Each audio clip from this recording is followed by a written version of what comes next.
Hi, welcome again to the Voice of Heidie Calero and another economic capsule on the Puerto Rico economy. Although we spoke the last time regarding the analysis of the public debt, I'm going to postpone that analysis until the end of the month.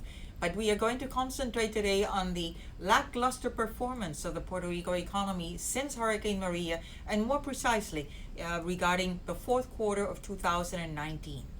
The analysis comes from our publication, Puerto Rico Economic Compass. It's a quarterly publication with 6 quarterly indices that I'm going to be showing you today in terms of this analysis. You can go to our webpage, hcalero.com, and you will find the abstracts of all these publications, as well as another very interesting monthly newsletter called Puerto Rico Economic Pulse. So let's start with our 6 quarterly indices. It gives our clients a view of what is happening in the economy, a snapshot in a particular point in time. This time it's going to be regarding the last quarter of 2019. As we can show you, the first index is what we call the Coincident Index, and it shows that in the fourth quarter of 2009 it was in positive territory, 2.6%.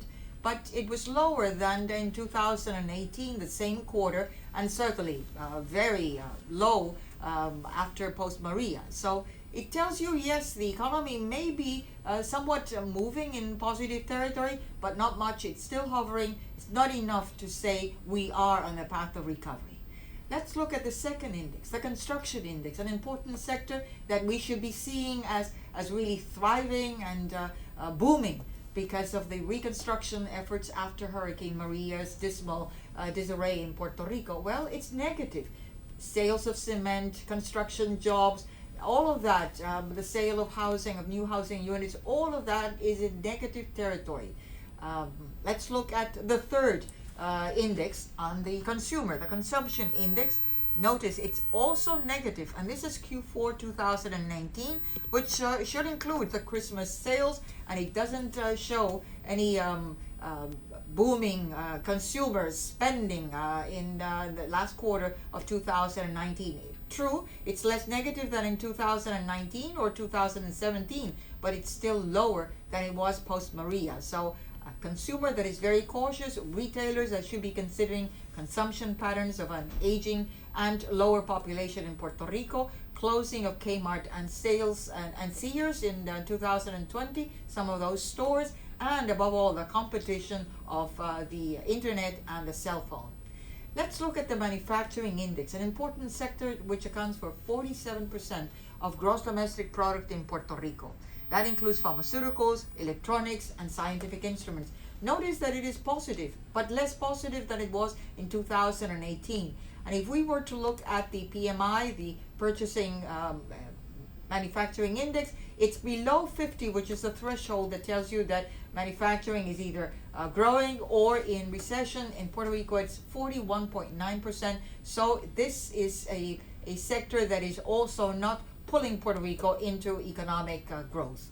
Let's look at the fifth sector, banking index.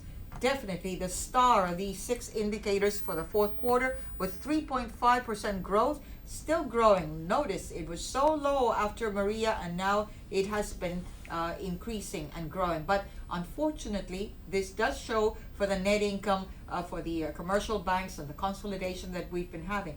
It doesn't show, does not depict commercial and industrial loans, which is part of this index, as growing. On the contrary, it's negative, and the ones that are growing are the personal loans, the auto loans. That will not be enormous help for Puerto Rico's rebuilding. And finally, let's look at the leading index. It tells you how the economy is forecasted for the next 3 or 4 months, the first quarter of 2020. Again, it's negative, and it has been hovering below negative. That's a line, which is the zero line. It's still struggling. So overall, the performance of the Puerto Rico economy depicting a lackluster quarter in 2019, and facing enormous challenges facing 2020, such as the mirage of these federal funds, disaster money after Hurricane Maria. Well, they're not coming, or they are coming at a very slow speed, because President Trump does not differentiate corruption as to the mismanagement of these federal funds. So we have now a syndicate for education, for housing, for health, for the police, and now we have the PROMESA Oversight Board, and now an admiral from the Coast Guard overseeing all these funds so as to make sure that Puerto Rico will use them effectively. All that translates into more delays and less recovery for Puerto Rico. It does require a lot of willpower and political vision and economic vision to use local funds, which will require tough economic priorities if Puerto Rico is to rebuild using local funds. Until next time.